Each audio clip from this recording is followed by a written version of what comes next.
All right. So, Nick, how did we actually end up meeting each other and then officially becoming the property brothers through some time?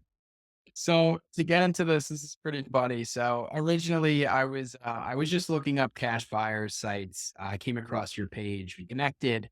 I think we started shooting the shit. We were friends at this point. We were kind of just, I guess, like acquaintances. We'd throw deals each other's ways.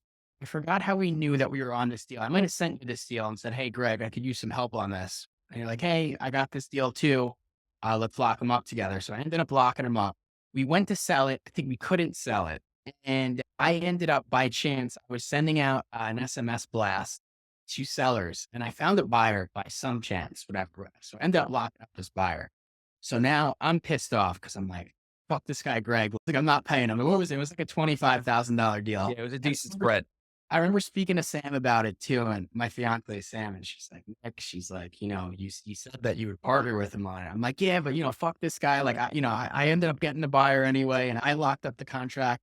She's like, Nick, it might be 11 or 12 grand. She's like, you can fuck him and you can take the money, but just know that the relationship is going to be toast from there. So if you're willing to deal with that, then that's fine. And I think that was the same conversation that we had where you're like, look, dude, like you do what you want to do, but you know what the agreement was that we had. So I that on and I was like, you know what? I was being a little selfish and, the word and the bond and the relationship is worth more than anything here because you never know what kind of business you're going to do in the future.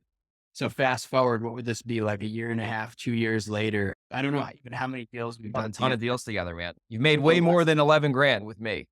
100%. So a lesson to put out there. What do they say? Don't step over Pennies pennies. on your way to, don't step over pennies on your way to dollars, baby. That was a good lesson learned. So always value the relationship over a quick couple bucks. I'll add one more point to that because this is something that I do. I'm big on this with people. If I tell somebody I'm selling them the house and I have a verbal agreement with them, this is more investors, retail buyers, that's a different story for different reasons.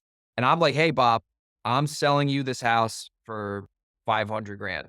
You have my word. And then Randy knocks on my door 20 minutes later at 510. I'm telling Randy I gave my word to Bob at a different price and you can come in and back up position.